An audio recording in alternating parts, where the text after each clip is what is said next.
एई चाउल पोड़पिठा बनैबा पई आपनकु जंतिबाकू पड़िबनी। तथापि देखिबाठू नेकी खाइबा पर्यंत जंता पोड़पिठाटू कम लागिबनी। आपण माने देखिकी जानी पारथबे पोड़पिठा एठी पूरा परफेक्ट बनीची। तो आज आम एकदम सहज उपाय रे तैयारी करबा रज स्पेशल पोड़पिठा। एठी देखिकी भी आपण माने जानी पारथबे पिठा केते नरम हेची आ केते बढ़िया भाबे पोड़ी हेची। तो यही भली पोड़पिठा बनैबा पई आपनको वीडियोटी संपूर्ण देखा पड़ो। तो आशा करी कि आज रेसिपीटी आपण समस्तंकु निहाती भावे भल लागिबो। नमस्कार, जय जगन्नाथ। ज्योत्स्नास किचन को आपण समस्तंकु अनेक अनेक स्वागत। तो सहज चाउल पोड़पिठा बनैबा पई मु एठी नेची अरुआ चाउल।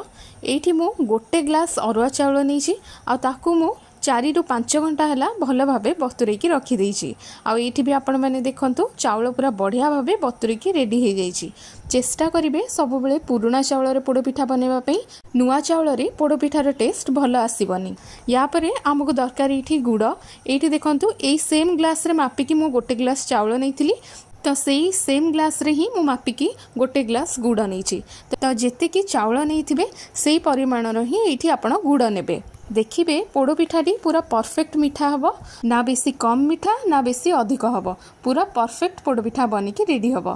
तो ये मु पानी गुड़ नहीं आपण मैंने जदि चाहिए ताहले ये सुखिला गुड़ बा खंड गुड़ भी नहीं पारिबे। तो या परे आमको दरकार नड़िया। ये मु गोटे मीडियम साइज नड़िया नहीं जहाँ को कि मु अधा कोरिकी रखी आधा मु छोट छोट पीस रे काटिकी रखी। तो ये देखूँ पूरा फाइन भावे मुझे नड़िया को कोरी नहीं। नड़ियार परिमाण आपड़ चाहिए अधिक किंबा कम भी करें, किंतु टिके अधिक नड़िया पड़े पोड़पिठाटी बेसी टेस्टी लगे। तो या परे आमे नेबा किछिटा ड्राई फ्रूट्स। तो ये देखूँ मु किछिटा काजू आ किछिटा आलमंड नहीं। क्वांटिटी आपण माने जदि चाहिए ताहले कम कि अधिक करें। तो ये सबू को मु छोट छोट पीस रे काटिकी रखीदेवी। आलमंड को आमे ग्रेटर रे ग्रेड करनेबा छोट छोट आ पतला पीस रे। तो या परे मु एठी नेछि किछिटा किशमिश। ये सबू ड्राई फ्रूट्स पूरा ऑप्शनल अच्छी, आपण माने जदि चाहिए ताहले यूज करें, किंतु ड्राई फ्रूट्स पकेले पिठाटी बहुत टेस्टी बनी थाए आ देखा भी सुंदर लगी थाए। तो या परे आमको दरकार ये 3 ରୁ 4टा गुजराती। आपण माने चाहिए कम कि अधिक भी ये करें। तो गुजराती पिठारे बहुत बढ़िया टेस्ट आ बढ़िया बास्ना आनी थाए। तो एबे आमे कौन करबा ना जो चाउल को मु 3 ରୁ 4 घंटा है बतुरेकी रखी ताको आमे भल भाबे 3 ରୁ 4 थर पानी रे वाश करनेबा, जेमति कि जेते भी सब मैला थिबो से सब तक बाहरी जिवो आ चाउल पूरा भल भाबे क्लीन हे जिवो। तो ये देखु चाउल को मु भल भाव धोईकी मिक्सी रे किछिटा चाउल दे देछि जहाँ को कि आमे एबे भल भाव बाटिबा। तो या पूर्वरु आमे एथिरे देबा किछिटा कोरा नड़िया जहाँ को कि आमे आगुरु कोरिकी रखिथिले। एठी मु छोटो मिक्सी रो यूज करछि। आपण माने जदि चाहिए ताहले बड़ मिक्सी रे एकाथरे सबु चाउल आ नड़िया को भल भाबे बाटी दे पारिबे। तो एठी देखंतु सबु नड़िया को मु देइनी, किछिटा देइछि आउ किछिटा नड़िया आमे या परे चाउल रे बाटिला बेले यूज करबा। तो एबे आमे रखिथिबा गुजराती को एथिरे देइ देबा। आपण माने जदि चाहिए ताहले एठी गुजराती रे चोपा छड़ेकी खाली गुजराती को एथिरे देइ परिबे। तो एबे आमे याको भल भाबे बाटिकी नहीं आसीबा। तो एठी आपण माने गोटे कथार ध्यान रखिबे, चाउल आ नड़िया को सबु बेले चिक्कण करिकी बाटिबे, नहले आम पोड़पिठाटी परफेक्ट बनी पारिबनी। आउ गोटे कथा, पोड़पिठा बनैला बेले सबु बेले कलिया नड़ियार व्यवहार करेंगे जो कि नड़ियाटा चिक्कण भावे बाटी हो पारिबो। तो एबे आमे याको साइड रे रखिदेबा आ आसीबा नेक्स्ट स्टेप को। एबे आमे तैयारी करिबा गुड़ पानी। तो फ्लेम को ऑन कर देकी आमे एठी गोटे सस्पेन नेबा आ सेइथिरे मु मापिकी रखिथिबा गुड़ को सेथिरे रखि नेबा। तो ये मु आउ थे कही रखुची मु एठी नाली गुड़ नहीं बा पानी गुड़ नहीं। आपण माने जदि चाहिए तो सुखिला गुड़ बा खंड गुड़ भी व्यवहार करें। आउ गोटे कथा, एठी जेतिकी आपण माने चाउल नेबे सेही माप हिसाब रे ही आपण एठी सेम क्वांटिटी रो गुड़ नेबे, ताहाले ही जाई कि आम पोड़पिठाटी पूरा परफेक्ट मीठा हबो। कहीं ना पोड़पिठा टिके मीठा हेले खाइबा को भल लगी थाए। तो ये देखंतु मु सबु गुड़ को यही सस्पेन रे रखी देइछि। तो एबे आमे फ्लेम को ऑन कर देबा और ताको भल भाबे मेल्ट हेबा को देबा।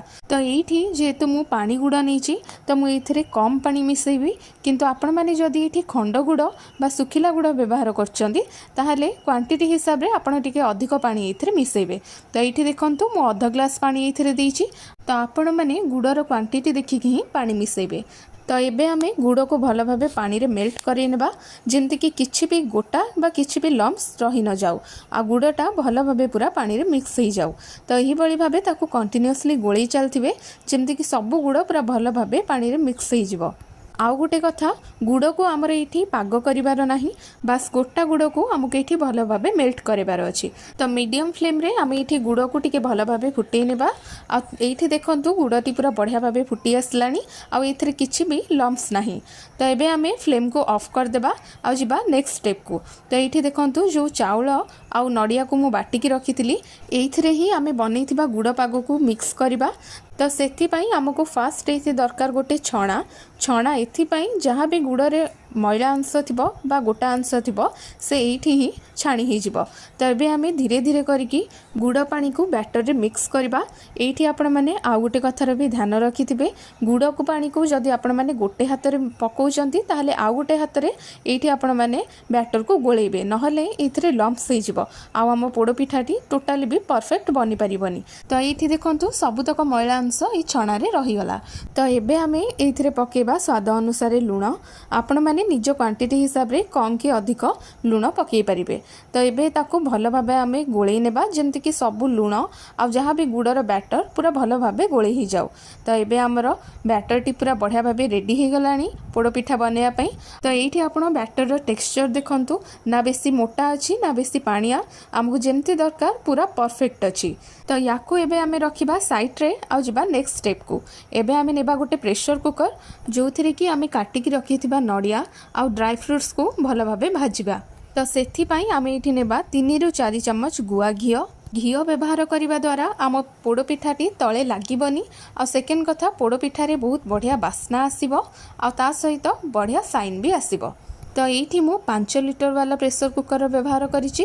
आपण माने जदि चाहिए ताहले 3 लिटर वाला भी नहीं पारिबे सेटा आपणकर पिठार क्वांटिटी उपरे डिपेंड करे।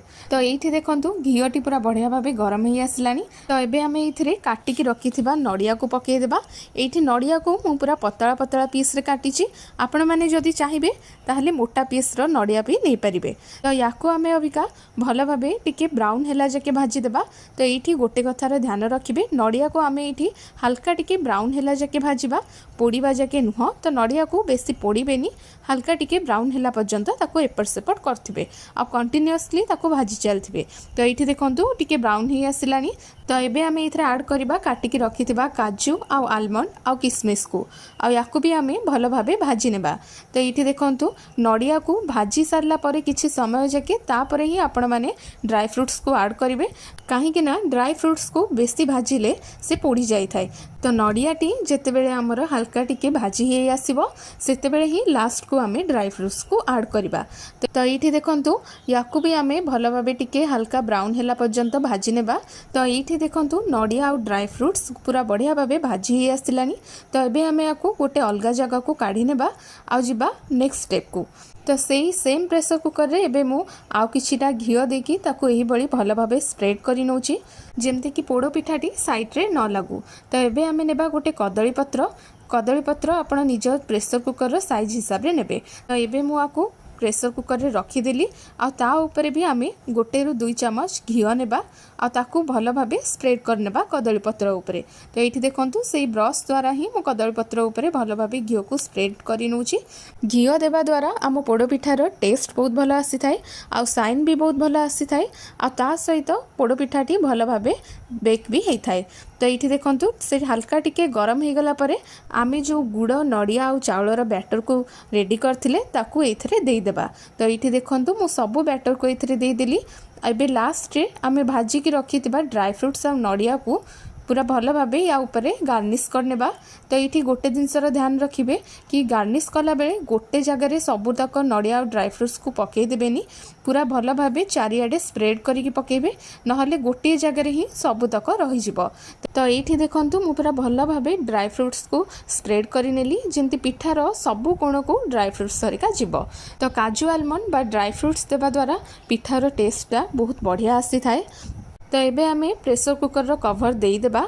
आउ एइठी भी आपण माने गोटे कथार ध्यान रखिबे, प्रेसर कुकर रो जेतेबेले आपण कवर देबे सेतेबेले सीटी को काढी नेबे। तो एइठी देखंतु मु सीटीटा को पूरा काढी नेइची। तो एबे आम पिठाटी पोड़ीबा पई पूरा रेडी हे गलानी। तो एबे आमे फ्लेम को ऑन करिबा। आउ एइठी आपण आउ गोटे कथार भी ध्यान देबे, फ्लेम को ऑन कला परे आमे 5 मिनिट जागे पूरा हाई फ्लेम रे आकु कुक हेबा को देबा। आउ 5 मिनिट परे ताको आमे पूरा लो फ्लेम को नहीं आसीबा। आउ लो फ्लेम रे ताको 40 रु 50 मिनिट पर्यंत बेक हेबा पई छाड़ देबा। तो एठी देखंतु 40 रु 50 मिनिट परे मु कवरटा खोलिली आ ताको भलो भाबे मु ठंडा हेबा को भी देइथिली। तो एबे आम पिठाटी पूरा बढ़िया भाबे ठंडा हे जाइछि। एठी मु आपनको हाथ मारिकी भी देखौछि, देखंतु पूरा बढ़िया भाबे रेडी हे जाइछि। आ हाथ रे किछि भी बैटर अंश लागुनी। तो एबे आमे गोटे टूथपिक टे नेबा आ पिठा भितरे इंसर्ट करिके देखिबा आम पिठाटी भलो भाबे हेछि कि नाही। जदि टूथपिक रे बा नाइफ रे किछि भी बैटर अंश लागुनी तो जानिबे पिठाटी पूरा सिझी जाइछि आ पूरा बढ़िया भाबे पोड़ी हेछि। बेले बेले पिठाटी सिझी जाई थाए, हेले पिठाटी ठंडा हैला पूर्वरु जदि आपण माने हेथिरे नाइफ किंबा टूथपिक को इंसर्ट करके देखिबे ताहले सेथिरे बैटर लागि आसीबो। तो व्यस्त हेबेनी, पिठा को टिके ठंडा हेबा को देबे आ तापरे देखिबे पिठाटी पूरा बढ़िया भाबे रेडी हे जिवो। तो एठी देखंतु आम पिठाटी पूरा बढ़िया भाबे रेडी हे जाइछि। तो एबे आमे कदली पत्र को पिठा ऊपर काढी नेबा। तो जेहेतु एटा पोड़ो पिठा तो सेइति पई देखंतु केते बढ़िया भाबे पोड़ी हेछि आ तळ पटटा बहुत क्रिस्पी हेइथिला। आ ऊपर पार्ट भी देखंतु अत्यधिक पोड़ी हेनी आ साइड रू भी पूरा जेतिकी पोड़ी हेबा कथा सेतिकी पोड़ी हेछि। आ आम पिठाटी पूरा परफेक्ट पोड़ो पिठा बनिकी रेडी हेछि। पिठार कलर देखंतु केते बढ़िया आछि आ पिठाटी पूरा नरम बनिकी रेडी हेछि। तो एबे आपण माने पिठा को निज पसंद हिसाब रे काटिकी खाई परिबे। आशा करी कि आज ए सहज पोड़ पिठार रेसिपीटी आपण समस्तंकु निहाती भाबे भल लागिथिबो। तो रज हो बा नॉर्मल दिन हो यही सहज पोड़ पिठा को आपण माने घरे आराम से बनैकी खाई परिबे। तो वीडियो रे दिया जाइथिबा छोटो छोटो टिप्स और ट्रिक्स को निहाती भाबे फॉलो करंतु, पोड़ पिठा बनांतु, देखिबे पूरा परफेक्ट पोड़ पिठा बनिकी रेडी हबो। तो आज रो वीडियोटी जदि आपण मानको भल लागिछि ताहले लाइक और शेयर करिया को टोटाली भी भूलिबेनी। आ जदि चैनल नुआ अछंती ताहले सब्सक्राइब निहाती भाबे कर देबे। तो आज पई रहिली, देखा हबो आ गोटे नुआ रेसिपी सहित। से पर्यंत नमस्कार, जय जगन्नाथ।